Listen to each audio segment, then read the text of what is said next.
Bueno, y después de la sepsis vamos a pasar a ver lo que es errores congénitos del metabolismo.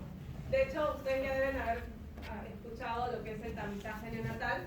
Sin embargo, lo que es errores congénitos del metabolismo abarca un sinnúmero de patologías, las cuales vamos a tratar de mencionar brevemente, solamente como un repaso. Y es que el diagnóstico de estos errores congénitos del metabolismo va a ser siempre problemático. ¿Por qué? Porque la sintomatología de presentación no es específica. Es decir, puedo tener desde fenotipos clínicos muy leves, donde en algunos casos se evidencia solo cuando ya hay complicaciones de órganos, cuando ya hay complicaciones tardías a nivel del sistema nervioso central, a nivel cardiovascular, incluso a nivel locomotor, y cuando ya estos estadios son irreversibles. Estas patologías son en términos clínicos muy distintas entre sí. Una minoría va a presentar sintomatología clínica sugestiva que nos va a permitir realizar un diagnóstico precoz y una terapia eficaz. Sin embargo, entonces va a ser indispensable obtener la información justamente en estas fases silentes, cuando mi paciente, mi neonato, no tiene sintomatología, ¿a través de qué? De pruebas de laboratorio. ¿Qué es lo que va a suceder? Va a haber una alteración en el flujo de los metabolitos intermedios de una vía metabólica determinada, ya sea debido a la reducción de una función de una enzima específica. Entonces, ¿qué es lo que va a suceder? Va a haber un bloqueo que va a condicionar una acumulación de los metabolitos en la parte superior de esta vía metabólica, o con la acumulación del sustrato de esta reacción bloqueada, o pues por la carencia del producto en la parte inferior. Entonces, cualquiera de estas tres situaciones son las que van a condicionar los síntomas, signos o complicaciones en nuestros pacientes. La mayoría de las enfermedades va a deberse a un déficit de una proteína enzimática o una proteína estructural, que ya sea por la reducción de la síntesis de esta proteína o por la síntesis de una proteína funcionalmente anormal, pero que tiene una actividad reducida o ausente. Entonces, con frecuencia van a pasar silentes estos cuadros porque va a haber todavía una actividad residual a través de una vía metabólica, ya sea por una actividad residual de la enzima o presencia de isoenzimas, que van a condicionar que se atrase o se disminuya el daño metabólico y clínico, y que solamente va a manifestarse en los casos en que mi paciente presente una situación de estrés metabólico o con descompensación. Tenemos que en el grupo 1 presentamos las enfermedades por trastornos de intoxicación. En este grupo se va a abarcar trastornos de metabolismo intermedio que van a generar la acumulación de un sustrato en la parte superior por el bloqueo enzimático, y que van a ser potencialmente dañinos esta acumulación de sustratos para funciones celulares, que van a condicionar pues esta característica de intoxicación. En forma aguda, por ejemplo, cuando hay un acúmulo de amonio, o en forma crónica cuando acumulamos fenilalanina. En el neonato que va a estar afectado, generalmente es normal al nacimiento, pero después de un periodo de latencia vamos a ver que comienza a desarrollar síntomas característicos de intoxicación. Tenemos que con qué puedes aparecer, con qué clínica puede llegar nuestro paciente, nuestro neonato. Puede ya presentar un síndrome neurometabólico asociado a vómitos, letargia, coma, insuficiencia hepática, insuficiencia renal, también con graves trastornos electrolíticos, desequilibrio ácido-base, y se va a activar generalmente a consecuencia de un estrés metabólico, que puede ser por una infección viral sencilla que va a condicionar fiebre, o también por algunos trastornos en la alimentación. Estos son los menos de los casos. La mayoría va a presentar cuadros de síndrome subagudo o crónico, es decir, ya con el tiempo voy a evidenciar que el paciente va a presentar atraso de desarrollo psicomotor, déficit de crecimiento, síntomas de alguna lesión bioquímica como puede ser hepatoesplenomegalia, pigmentación de la piel y mucosas, y recién en este estadio un poquito tardío es que los papás se dan cuenta y llevan al niño a evaluación. Tenemos que hay diferentes vías que se pueden ver alteradas. Por ejemplo, tenemos el trastorno de metabolismo de aminoácidos, generalmente de presentación más crónica que aguda. Como les mencionaba, llega ya el paciente con retraso psicomotor y se asocian los cuadros de fenilcetonuria, de hipertirosinemia y homocistinuria. Tenemos que cuando hay un trastorno el metabolismo de los ácidos orgánicos, generalmente esta va a ser representación inmediata, aguda, como lo que sucede en enfermedades de jarabe de arce, aciduria metilmalónica, propiónica e isovalérica. Luego también tenemos enfermedades asociadas al ciclo de la urea, enfermedades asociadas al metabolismo de los glúcidos, acá destaca la galactosemia aguda, o la intolerancia a la fructosa, que es más bien un cuadro crónico. Tenemos un trastorno asociado al metabolismo de los metales, como lo que sucede en la enfermedad de Wilson, en la hemocromatosis, en la enfermedad de Menkes, o trastornos de la síntesis del catabolismo de neurotransmisores, o un trastorno de transporte de pequeñas moléculas. Como ven, son diferentes cuadros y dependiendo de la vía que se va a afectar, cada uno tiene una presentación clínica diferente. En el grupo 2 tenemos las enfermedades con alteración del metabolismo energético.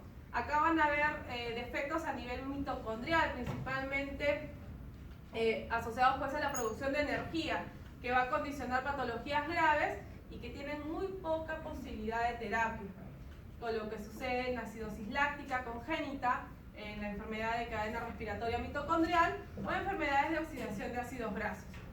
Tenemos que también van a haber defectos citoplasmáticos en la producción de energía, cuadros congénitos de hiperinsulinismo, hiperlactacidemia, un déficit del metabolismo de glucógeno y gluconeogénesis que va a caracterizarse por hipotonía generalizada, miopatía, incluso cardiomiopatía, y un déficit del metabolismo de la creatinina, que de todas maneras se va a asociar con retraso mental, disfasia y epilepsia.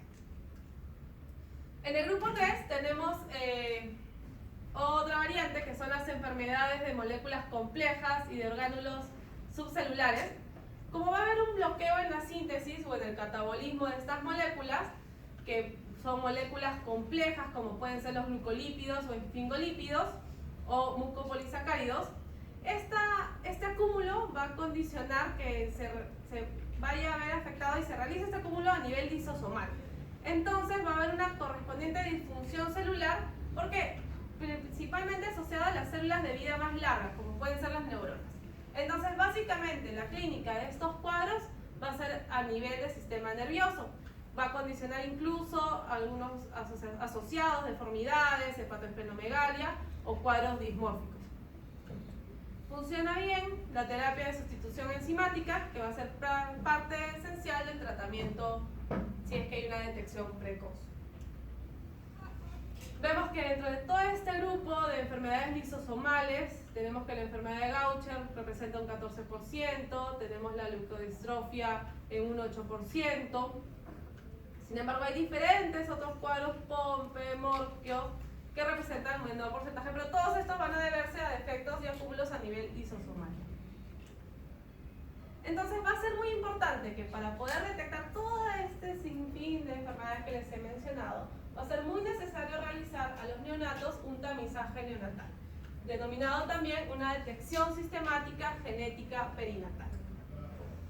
Esta detección neonatal masiva es realmente un hecho, una realidad en los países desarrollados. Sin embargo, en países como el nuestro todavía está en mecanismos de ser implementado en su totalidad.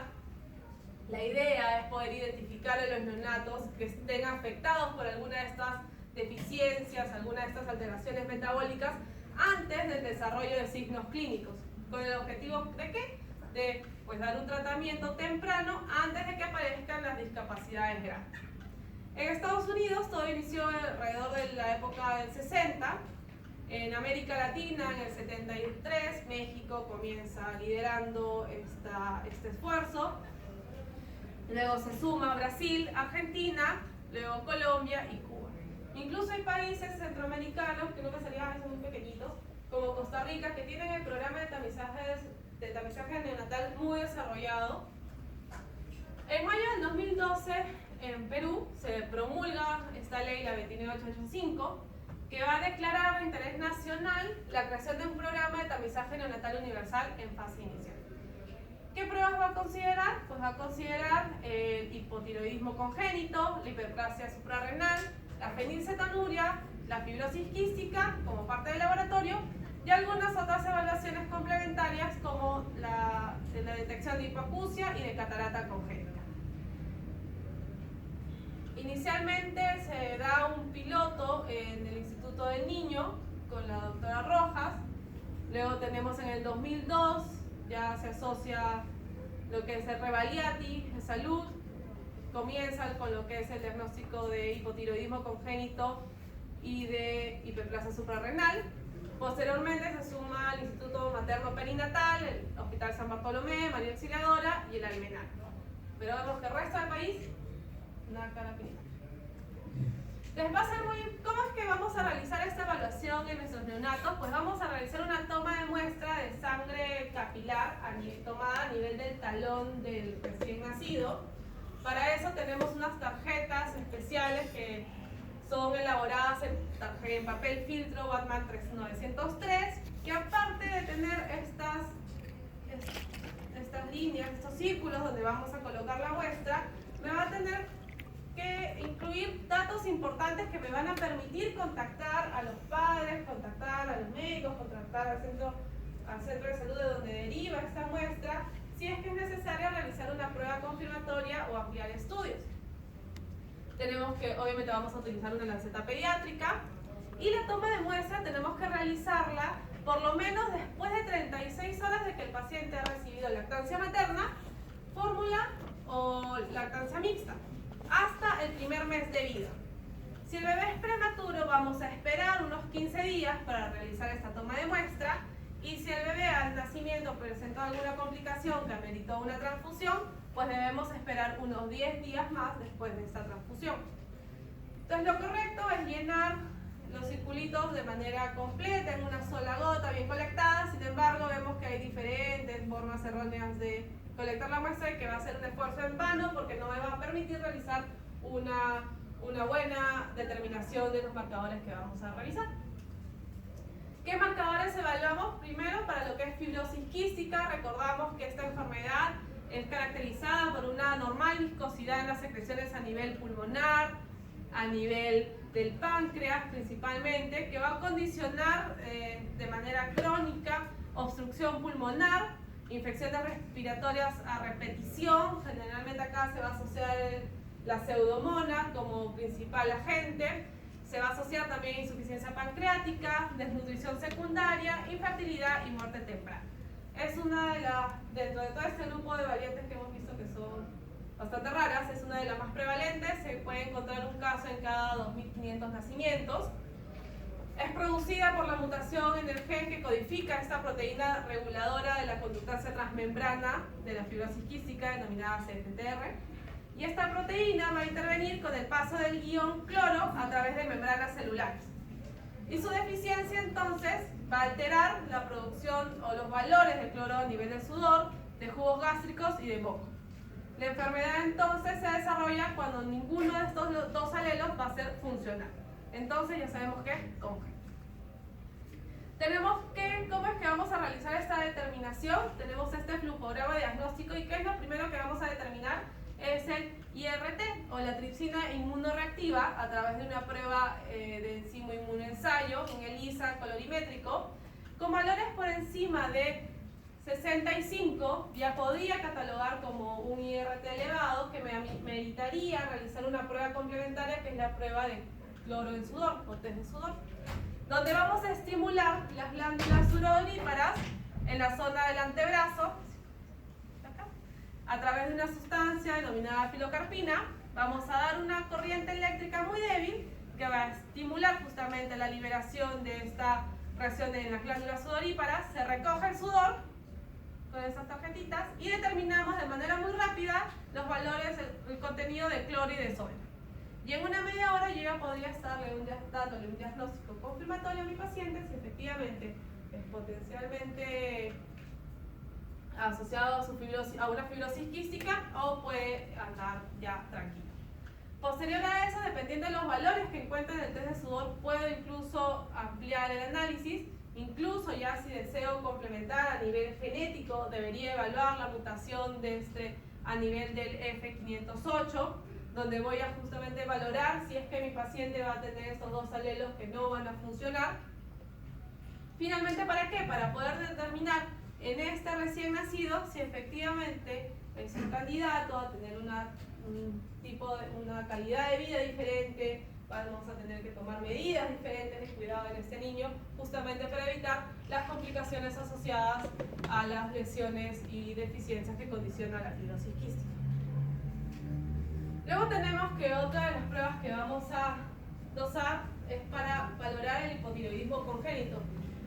Y es que lo vamos a realizar a través del TSH. Ya sabemos, si encontramos TSH muy elevado, signo de alarma, probablemente estemos ante un hipotiroidismo congénito. Es una de las más prevalentes, encontramos un caso cada 2000 nacimientos.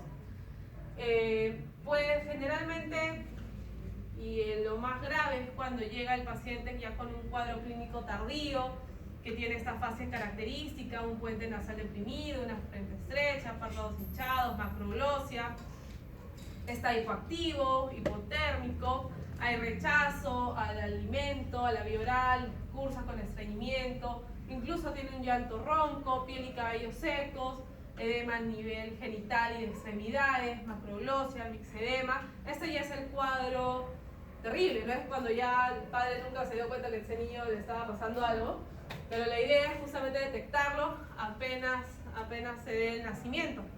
Para esto vamos a utilizar el TSH, que a través de una metodología también de enzimo inmunoensayo por ELISA. Recordamos que es mucho más prevalente en el sexo femenino, en una razón de 2 a 1. En los prematuros se presenta hasta un 15% y mayor si es que la madre ha sido portadora de diabetes por efectos de la insulina en la síntesis de hormonas tiroideas. Acá hay un efecto cruzado. Y luego tenemos que el porcentaje en recién nacidos a término es de solo 2%. Entonces, ojo con nuestros pretérminos y si es que la madre es diabética. Y también se encuentra algo más frecuente en los pacientes con síndrome de Down. Entonces, valoramos primero nuestros valores del TSH. De acuerdo a eso es que vamos a completar el perfil tiroideo, le vamos a completar con sus T4 libres, TSH ya en sangre periférica, ya no nos valemos de sangrecita de talón. Y luego valoramos si efectivamente estamos frente a un cuadro de hipotiroidismo congénito. Complementamos con una gamografía tiroidea para de repente evaluar si es que hay una disgenesia tiroidea también. De repente hay una tiroides ectópica o una agenesia de la glándula. Y de todas maneras deberíamos referir a la evaluación por el genetista.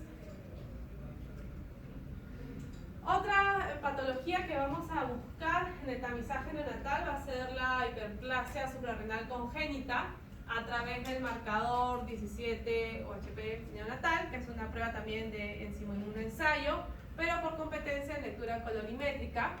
Tenemos que esta enfermedad pues, va a ser una deficiencia congénita de la enzima 21 hidroxilasa, que va a ser responsable de la síntesis de esteroides a nivel de la corteza suprarrenal. Entonces vamos a ocasionar alteraciones por un desarrollo de genitales externos y también incluso muerte temprana. Es un poquito menos prevalente, uno cada 15.000 nacimientos. Tenemos que se van a afectar este eje. Vamos a ver que se bloquea lo que es la producción de mineralocorticoides y cortisol, prevaleciendo la producción de andrógenos. Es por eso que el cuadro característico, si es que prevalece hasta la pubertad adultez, es un cuadro de virilización. Tenemos diferentes tipos, la vía del tipo clásico, ya sea perdedora de sal o virilizante simple. En inicio prenatal es mucho más prevalente la perdedora de sal. Tenemos que en pacientes de sexo femenino se va a caracterizar por presentar genitales ambiguos, asociado a vómitos, deshidratación, diarrea, letargo. En el caso de viralizante simple, que es menos frecuente, va a haber también genitales ambiguos. En el tipo no clásico, generalmente la sintomatología es de inicio tardío, como habíamos mencionado, una pubarquia precoz, un crecimiento acelerado, una edad ósea avanzada, hay hirsutismo. Entonces lo que vamos a valorar después de realizar nuestro 17 OHP, vamos a complementarlo con el cariotipo, el estudio de electrolitos y el estudio de glucosa en plasma. Y de todas maneras, si es que deberíamos ya confirmar, tenemos que realizarlo mediante métodos moleculares o genéticos para valorar la eficiencia de esta enzima de la 21 hidroxilasa. Luego tenemos también que se va a buscar la enfermedad de fenilcetonuria a través de la determinación de fenilalanina. Tenemos que nuestra fenilcetonuria va a ser un defecto congénito también, donde va a afectarse el metabolismo del aminoácido de fenilalanina. Va a ocasionar retraso mental severo, entre otros efectos. Es de menor prevalencia, 1 cada 15.000 nacimientos. Es una enfermedad autosómica recesiva asociada al cromosoma 12. Se va a inhibir la síntesis de esta enzima de la fenilanina hidroxilasa, entonces vamos a tener un acúmulo del ácido fenilpiruvato, que es neurotóxico. Es por eso que vamos a tener estas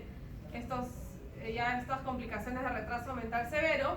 Va a haber acumulación del ácido fenilacético en orina, y es a partir de este nivel que también incluso la puedo evaluar. ¿Cuáles son las características clínicas? Al haber este bloqueo, pues vamos a tener una síntesis de melanina deficiente, entonces se caracterizan por niños que nacen con poca melanina, es decir, si mi familia es de tez trigueña y nace un niño que tiene una tez muy clara, cabellos claros, ojos claros, cuidado que puede ser, no es que el bisabuelo era rubio, no, puede ser una fenilcetonuria. Va a darse también un defecto en la síntesis de tiroxina, síntesis de proteínas, de vías catabólicas, obviamente ya que hay una deficiente obtención de la energía. Vamos a confirmar con la valoración de estos aminoácidos en plasma, de los valores de fenilalanina, y posteriormente pues podemos complementar con otras pruebas como preterinas no normales, y de todas maneras referimos al genetista. Una quinta prueba, que si bien no aparece como parte del plan, del programa propuesto por el Ministerio, sin embargo es bastante sencillo de realizar, es la prueba de galactosemia, que también va a tener algunas complicaciones serias, principalmente asociadas al daño hepático, donde vamos a tener una deficiencia de la enzima galactosa 1-fosfatolidiltransferasa. Es menos prevalente, 1 cada 40.000 nacimientos. Vamos a valorar los valores de galactosa total, si es que estos se encuentran elevados. Vamos a realizar un recuento cuantitativo. Posteriormente vamos a valernos de análisis de la mutación, es decir, ya análisis genéticos. Tenemos que, al haber este bloqueo, va a haber un acúmulo de galactosa. Va a caracterizarse por hepatomegalia, ictericia, fallo hepático, ascitis, vómitos, retraso de crecimiento. Algo particular es que mencionan que estos niños generalmente hacen sepsis a repetición, pero por E. coli. Luego el característico, la catarata, presentan cataratas congénitas que tienen la forma de gota de aceite. Hay diátesis hemorrágica, hemólisis, insuficiencias ováricas, amenorreas. Y pues vamos a determinarlo a través de la galactosa total, que es un método bioquímico enzimático.